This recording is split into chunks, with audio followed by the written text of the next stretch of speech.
What's happening, everybody? Trey here, joined by my dad, Sean, and today reactions to the classics. We are up to 1973 in our journey of our top 5 albums by year draft. And Dad, this has been a fun series, and I'm looking forward to discussing another batch of records here. I am too, Trey. Yeah, it's been a great journey so far. We started in 1965. If it's your first time joining us, there'll be a list. There's a playlist down below that you can click on and go back and catch up. We always ask you to pick who you think won.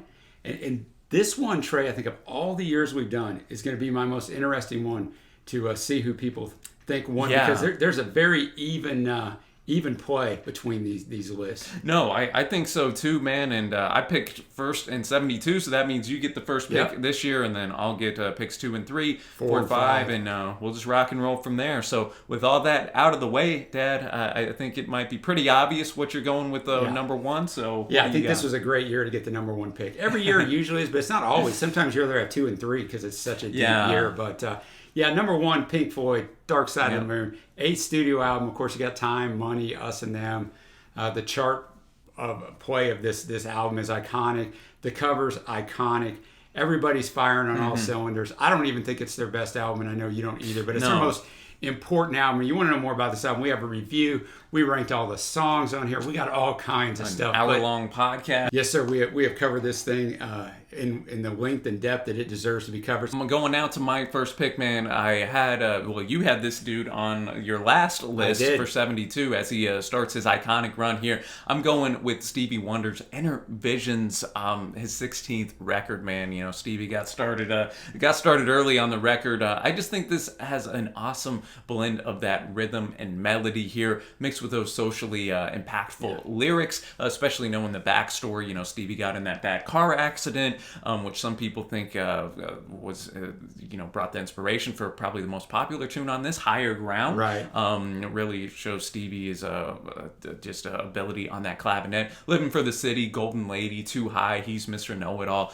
Just some of my other favorites on this awesome record. Yeah, it's my favorite Stevie album. Just a little info there. He actually had the accident after this album came out, but most people in retrospect think that these songs were written about that. So that's right. Yeah, very interesting album. And my first real introduction to Stevie, as far as listening to albums, I just knew, I just called to say I love you from the 80s when I was a kid. And I didn't like that song, but he's awesome. Now you got another guy, Trey, that's awesome. Yeah, so this, my second pick, also appeared on last year's list with my first overall pick. He's getting second right here. We got Bowie with Aladdin Sane, his 6th record. Bowie hot streak continues, man. Another glam rock kind of a epic right here. I think that the album cover is one of Bowie's coolest, with the kind of lightning bolt over his eye. Again, you got the legendary Mick Ronson on guitar. Title track, Panic in Detroit, Time. I guess it was a good year for tracks named Time. And then the piano closer, Lady Grinning Soul, with the great Mike Garson, who actually commented on our review of the record. Of this, it was awesome. He was all like, appreciate your kind words on my contribution. I'm like, Mike, I don't think you need 2 blokes from Texas to tell you, a man who played more shows with David Bowie than anybody. No kidding. So that was cool. So all in all, man, just a really tight record. And if you haven't checked it out, what are you doing, man? Yeah, man. Shout out to Mike. All right, now my number 2 pick. Now, if you've never heard this album and you just have the impression of this guy, you're going to be like, you're crazy, Sean, but bear with me. Tom Waits, Closing Time. His debut. Got Old 55, but most people know Old 55 because the Eagles cover it. They were on the same label, Asylum Records. I Hope I Don't Fall in Love with You is another great track. But this album is so consistent. It is so good. Now, if you know the Waits and the gravelly, I guess you call it gravelly, just crazy style of rough singing. It's not here. No, I think this is, one of his more accessible records, as his first couple are, as they're, more kind of piano, jazzy like arrangements. So I love that pick right there. Yeah, thanks, man. Yeah, it's a great pick. Trey, my number 3 pick is going to surprise some people who watch this channel and come to our live streams. Check out our link for Twitch below. Look at that plug I got in there. Led Zeppelin, Houses of the Holy. I'm not a huge Zepp fan, but I do recognize greatness where it is. Their 5th album. I really like this album a lot. The song remains the same. The Rain song, which was inspired, of course, by the great George Harrison saying, these guys never do any ballads. And then they took a little bit of something and put that on the initial opening of that song. And then Jamaica, People are very divided on this song. Dude, I'm a fan of that. I think that the tune song's too, great, man. man. So Zepp coming in at my number 3. No, man, I like that pick too. It sometimes gets a little lost in the shuffle when talking great Zepp albums. But it does. There's a lot of quality stuff, man. And yeah, the Rain song, one of their best in my estimation. So now up to my third and fourth picks here. Gonna stick over in England, Dad, as I'm going with Genesis and their record "Selling England by the Pound," their 5th album. Here you just got just absolute epic jams right here. This is where For the Fifth comes off of "Dancing in the Moonlit Night" and "The Cinema Show," which clocks in, I believe, at a little over 11 minutes. They're all highlights in that expert musicianship. Peter Gabriel's vocals are fantastic. Tony Banks is on pretty much any instrument you can imagine on here. And then the instrumental After the Ordeal shows the greatness of Steve Hackett on guitar. Yet again, I mean, I say this a lot, not a humongous fan of prog rock, so that's why when these prog rock records really make an impact, I'm like, all right, if they can get somebody who's not a huge fan of the genre to enjoy it, man, you got to tip your cap. And I'm also going to tip my cap to The Who and their rock opera, their second rock opera after Tommy. We got Quadrophenia here, their 6th overall record, which it might be, but that was a bit surprising to me. I was like, I feel this should be like their 9th or 10th record at this point. Compared to the other artists at the time, that are cranking out 1, 2, 3 a year if you're CCR. But if you've never heard it, man, it follows the story of Jimmy, who's a mod, which you kind of had to look up, not knowing what a mod was here in America in 2021, and just trying to find his place in the world. Paul Weller could have told you. No, that's right, man. The rise and fall of Jimmy, and kind of climaxing at the end with the closer "Love Reign Over Me," which is fantastic. Also love 515, "Is It in My Head," "The Real Me," and then the instrumentals of the title track and the rock are just out of this world. Here, this is really Pete Townshend's brainchild, and you can see that in the layered synths that are on some of these tunes as well. He left some of the demos open so he could get some input from other members, but mostly, man, Pete just kind of took this. Kind of reminds me of Brian Wilson with Pet Sounds in a sense. Yeah, very good, very good comparison. So it's a lengthy double LP, but I think it's worth the listen there. So that's my 4th pick. Well, my 4th pick is going to be a guy that has appeared on most of our lists in one form or fashion. That's right. Whether with his group, the Velvet Underground, or on his own. I got Mr. Lou Reed Berlin. His 3rd album, his previous album appeared in my list from last year. So if you haven't checked it out, I just spoiled it for you. But Transformers on there. This album, Trey, talking about rock operas, is a tragic rock opera about this doomed couple, Jim and Carolyn, and addresses themes of drug use, prostitution, depression, domestic violence, and suicide.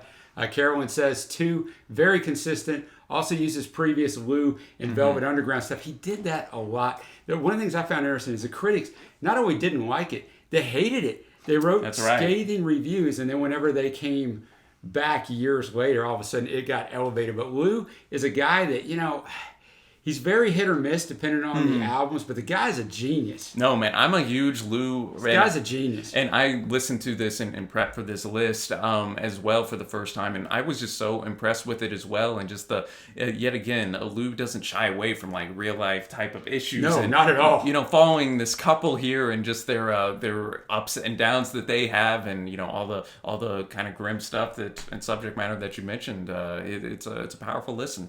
It for sure is. And I'm going to finish out my list. I had a ton of albums that could have come in at 5 for me. I went with this guy because he's my favorite solo artist of all time. Bruce Springsteen, The Wild, The Innocent, and the E Street Shuffle. His second album, there's only 7 songs on this bad boy. Of course, most people know Rosalita. You got New York City Serenade, almost a 10-minute epic. He likes those long epics, just like Jungle Land. On Born to Run, but that one's going to clock in at 5 for me. You could have talked to me into a lot of different things at number 5, which we'll talk about on the honorable mention. Well, in a big year for Bruce, because his Greetings from Asbury Park was also released in this year, which I think is a bit underrated. I do too. As is this record. This record is talking, as well. I just love the musicianship on it. Obviously those horn sections always call out to me, man. So Bruce killing it from early on. And my last pick here here might be a record that not a lot of our audience is familiar with, but I listened to it this summer and it blew me away. And the album cover is got more style